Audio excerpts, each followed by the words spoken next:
Welcome back to the Stephen A. Smith Show. Before I get on out of here, I had to talk about a story that's very, very important. And albeit indirectly. What if everything you think you know about Caitlin Clark's rookie season is a carefully constructed lie? We see the sold-out arenas, the record-breaking ratings, and the on-court drama. But the biggest story in the entire WNBA isn't happening in front of the cameras.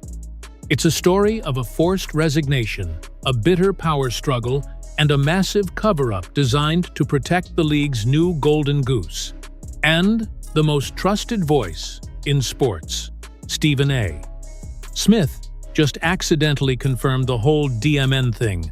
The sports world is reeling from a revelation that has been kept under wraps, a secret so explosive it threatens to unravel the entire narrative surrounding the WNBA's brightest star. This isn't just about basketball anymore. It's about what happens when a billion-dollar media machine decides to bury the truth. Insiders are now scrambling to control the narrative, but the cat is out of the bag, and the details are far more shocking than anyone could have imagined. This story begins not on the court, but with a whisper. A leak that has exposed the rotten foundation upon which Caitlin Clark's Indiana Fever era is being built. For months, there have been quiet murmurs and hushed conversations in the back channels of sports journalism. But without a credible source, it was all just speculation. That is, until now. We are living in an age of manufactured sports narratives, where leagues and their media partners work in tandem to craft storylines that sell. They build heroes and villains, they create drama, and they feed it to the public as authentic competition. But every so often, the truth slips through the cracks, revealing the ugly machinery working behind the curtain. This is one of those moments. The confirmation didn't come from a prepared statement on First Take or a polished segment on ESPN. According to sources deep within the industry, it was a comment from Stephen A. Smith, a moment of unguarded honesty that blew the lid off the entire scandal. He allegedly revealed that Stephanie White's departure from Indiana wasn't a mutual decision or a simple career move. It was a forced resignation, a direct result of the chaos and conflict stemming from the arrival of Caitlin Clark. The report suggests that Stephen A. confirmed that the pressure from the top, from the league itself, became so immense that White was left with no choice. She was apparently given an ultimatum: fall in line with the new Caitlin-centric world order, or get out. This wasn't just a coaching change, it was a coup, a hostile takeover of a franchise's soul. The leak, said to have occurred during a pre-production meeting or a hot mic situation, sent immediate shockwaves through the executive levels of the WNBA and ESPN, with frantic calls being made to contain the fallout. But it was too late. Stephen A. Smith isn't just any pundit. He is the face of sports media, a man whose voice carries more weight than commissioners and owners combined. His confirmation, even if not broadcast to the world, was out, and it paints a dark picture of a league willing to sacrifice its own to protect its investment. This isn't just a rumor anymore, it's a confirmed crisis.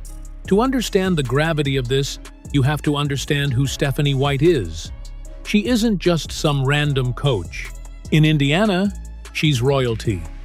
A former Purdue superstar, Indiana's Miss Basketball, a national champion player, and a foundational coach for the Indiana Fever, White represents the very soul of Indiana basketball.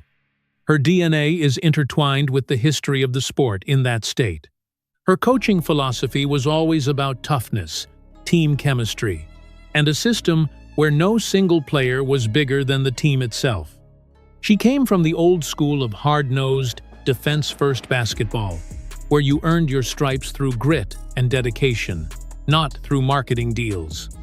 She was respected, she was an innovator, and she knew how to build a winning culture from the ground up, having led the Fever to the WNBA Finals in 2015. Her history with the Fever is deep and storied, and her return was seen by many as a homecoming, a chance to restore the franchise to its former glory. She was the architect, the steady hand meant to guide the team into a new era. Then came Caitlin Clark, a talent so monumental, so commercially powerful, that she didn't just join the team. She became the team, the brand, the entire organization's reason for being. The dynamic shifted overnight. The long-term vision White had been building, based on methodical growth and team-first principles, was suddenly expected to take a backseat to the immediate, high-stakes pressure of the Caitlin Clark show. This set the stage for a brutal collision between two powerful forces: the respected veteran coach dedicated to team integrity and the generational talent whose arrival represented a corporate takeover of the locker room. The conflict was inevitable, a clash between the old ways of building a champion and the new reality of superstar-driven media empires.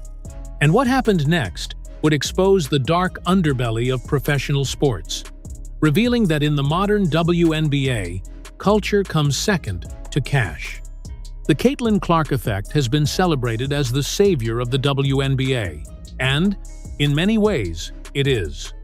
Ticket sales have skyrocketed, viewership is shattering records, and mainstream media attention is at an all-time high. Clark is a walking stimulus package for the league. But behind the curtain of this financial fairy tale, her arrival acted like a fault line, exposing the deep cracks within the Indiana Fever's organization. The pressure was unprecedented. Every single game became a national spectacle, every possession scrutinized, every win and loss magnified 1,000 times over.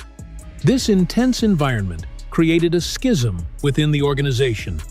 On one side, you had the basketball purists, like Stephanie White, who believed in a gradual, sustainable process of building a championship contender around Clark, integrating her into a balanced team system that would protect her and foster growth. On the other side, you had the business interests, the front office, the marketing department, and, allegedly, pressure from the league itself, who saw only dollar signs. They wanted the Caitlin Clark show front and center, every single night, even if it meant sacrificing team chemistry and long-term development. This wasn't just a disagreement. It was a fundamental war over the team's identity. Was the Indiana Fever a basketball team or a marketing vehicle for its newest star? The pressure to win immediately, combined with the demand to make Clark the sole focus of the offense, created a toxic environment where sound basketball strategy was constantly at odds with commercial expectations. The cracks were beginning to show, and the entire foundation was threatening to collapse. Veteran players reportedly felt marginalized, their roles diminished overnight, as the entire organization pivoted to orbit around a single rookie. The unspoken resentment began to build, creating a fractured locker room. Whispers from behind the scenes paint a picture of a team in turmoil. The alleged power struggle between Stephanie White and the front office wasn't just about abstract philosophies. It played out in very real, very tense ways. Sources claim that White repeatedly clashed with management over the team's direction. She reportedly fought for an offense that was more balanced, one that would alleviate some of the immense pressure on Clark and foster better team chemistry. She argued that a heliocentric offense, while great for individual stats and highlight reels, was not a sustainable path to a championship and would lead to burnout and resentment. But her pleas were apparently ignored, dismissed as old-fashioned thinking that didn't align with the new, lucrative reality. The directive from above was clear. The ball was to be in Caitlin's hands, the offense was to run through her, and the marketing was to be all about her. This created a palpable tension. Players who were once key cogs in the system were suddenly relegated to supporting roles, their development stunted to serve the larger-than-life narrative of a single player. White reportedly saw this as a betrayal of her coaching principles and a disservice to the other athletes on her roster. The conflict escalated to a point where strategy sessions became battlegrounds. White would design plays to get other players involved, only to face pushback from executives who wanted more isolation plays for Clark to create moments for social media clips. It was a power struggle for the very soul of the team. Stephanie White was trying to build a fortress, but the organization was demanding she run a circus. It became clear that there were two competing visions for the team's future, and only one could survive. The organization was making its choice, and it wasn't siding with the coach who had dedicated her career to the franchise. But the final, explosive breaking point would happen not in a meeting room, but in the harsh spotlight of the court itself, becoming the flashpoint for the entire internal war. The narrative of Caitlin Clark being targeted by opponents, subjected to cheap shots and overly aggressive play, wasn't just a media talking point. It became the flashpoint for the entire internal war. This is where the story takes a shocking turn. The common assumption is that any coach would be furious and demand more protection for their star player. But the internal conflict was far more complex and nuanced than that. According to the whispers, Stephen A. Smith allegedly confirmed the disagreement was about how to respond to the physicality. One side of the story suggests that White was appalled by the league's inaction and demanded that the front office and the league take a stronger public stance to protect Clark. She wanted the organization to fight back, to condemn the hits she was taking, to use its platform to demand better officiating. When they prioritized a passive, clean image over player safety, fearing it would make the league look weak, White saw it as the ultimate betrayal. However, a more controversial and arguably more compelling rumor suggests the opposite. This theory posits that White, a believer in old-school Indiana basketball toughness, wanted her team to respond on the court. Not with illegal plays, but with a fiercer, more intimidating brand of basketball that would send a message to the league. If you come for our star, you're coming for all of us. This approach would involve harder screens, more physical box-outs, and a general no-layups mentality that let opponents know they couldn't push the fever around. This old-school solution was allegedly shut down immediately by an organization terrified of the Indiana Fever being labeled as thugs, a label that would tarnish the pristine, family-friendly image of their golden goose, Caitlin Clark. They were selling a product, and that product couldn't be associated with on-court aggression. Either way, this was the breaking point. Whether she was fighting for more protection or for the right to fight back, Stephanie White found herself completely at odds with the organization's corporate agenda. They were more concerned with public relations than with the reality of the game. Her position became untenable. She was a coach who was no longer allowed to coach, a leader who was no longer allowed to lead. Her resignation wasn't just a decision. It was a protest against a system that had chosen marketing over integrity, image over substance. If a story this massive, involving one of the most respected coaches and the biggest star in the sport, was true, why isn't it the #1 headline on every major network? The answer is as simple as it is sinister: a deliberate, coordinated media cover-up. The WNBA, along with its major media partners, has invested hundreds of millions of dollars into the Caitlin Clark brand. She is the face of the league's future, the engine driving its unprecedented growth. A scandal of this magnitude, one that suggests their biggest stars team is a toxic mess, and that a legendary coach was forced out, would be catastrophic for business. So, the order allegedly came down from the very top. Bury the story, control the narrative. Anyone who speaks out is to be silenced. Think about it. Have you seen any in-depth reports on this on major sports broadcasts? Any hard-hitting journalistic investigations? No. Instead, you get carefully curated highlight packages and surface-level analysis. The media is complicit in protecting their investment. This is the world of access journalism, where reporters who ask the tough questions suddenly find their press credentials revoked, their calls unanswered, and their access to the team completely cut off.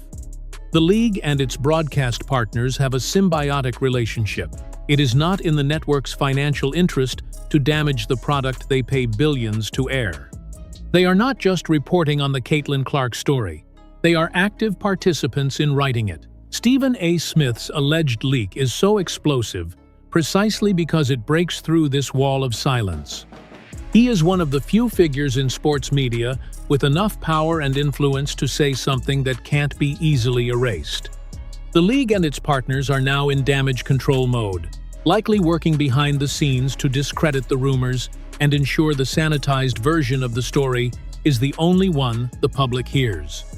This is the dark side of modern sports media, where the narrative is more important than the truth, and a billion-dollar brand is worth more than a coach's career and the integrity of the game itself. We are being sold a fairy tale, and the league is doing everything in its power to make sure no one ever reads the missing pages. So we are left with this explosive reality, a story pieced together from insider whispers and a bombshell confirmation from the biggest voice in sports. The narrative we've been fed of a seamless transition and a team united behind its new superstar appears to be a complete fabrication. The truth, as it's been revealed, points to a franchise in crisis, a respected coach forced out for refusing to bow to corporate pressure, and a league so desperate to protect its golden goose that it orchestrated a media-wide blackout to hide the scandal. This whole saga forces us to ask some deeply uncomfortable questions. Is the WNBA willing to sacrifice veteran coaches, team chemistry, and the very integrity of its competition, all for the sake of the Caitlin Clark marketing machine? It seems the league isn't just selling tickets, it's selling a perfectly polished story, and any character who doesn't fit the script is written out of the show. The story of Stephanie White's resignation isn't just a footnote, it's a chilling warning sign. It reveals a league at a dangerous crossroads, where the line between sport and entertainment has been completely erased. The biggest question that remains is this: what does this mean for the future of Caitlin Clark? If her rookie season is built on a foundation of internal conflict and corporate deceit, how long can that foundation possibly last before it all comes crumbling down? We are witnessing the biggest boom in the history of women's professional basketball, but if it's all propped up by a carefully constructed lie, the entire thing might be nothing more than a house of cards, waiting for the next gust of truth to blow it all away. Is this the future of professional sports, a pre-packaged drama where the outcomes are secondary to the narrative? The silence from the league is deafening, and it tells us more than any press release ever could. What if everything you think you know about Caitlin Clark's rookie season uglier than we were ever meant to see? Is a carefully constructed lie. We see the sold-out arenas, the record-breaking ratings, and the on-court drama. But the biggest story in the entire WNBA isn't happening in front of the cameras. It's a story of a forced resignation, a bitter power struggle, and a massive cover-up designed to protect the league's new golden goose. And the most trusted voice in sports, Stephen A. Smith, just accidentally confirmed the whole DMN thing. The sports world is reeling from a revelation that has been kept under wraps, a secret so explosive it threatens to unravel the entire narrative surrounding the WNBA's brightest star. This isn't just about basketball anymore. It's about what happens when a billion-dollar media machine decides to bury the truth. Insiders are now scrambling to control the narrative, but the cat is out of the bag, and the details are far more shocking than anyone could have imagined. This story begins not on the court, but with a whisper. A leak that has exposed the rotten foundation upon which Caitlin Clark's Indiana Fever era is being built. For months, there have been quiet murmurs and hushed conversations in the back channels of sports journalism, but without a credible source, it was all just speculation. That is, until now. We are living in an age of manufactured sports narratives, where leagues and their media partners work in tandem to craft storylines that sell. They build heroes and villains, they create drama, and they feed it to the public as authentic competition. But every so often, the truth slips through the cracks, revealing the ugly machinery working behind the curtain. This is one of those moments. The confirmation didn't come from a prepared statement on First Take or a polished segment on ESPN. According to sources deep within the industry, it was a comment from Stephen A. Smith, a moment of unguarded honesty that blew the lid off the entire scandal. He allegedly revealed that Stephanie White's departure from Indiana wasn't a mutual decision or a simple career move. It was a forced resignation, a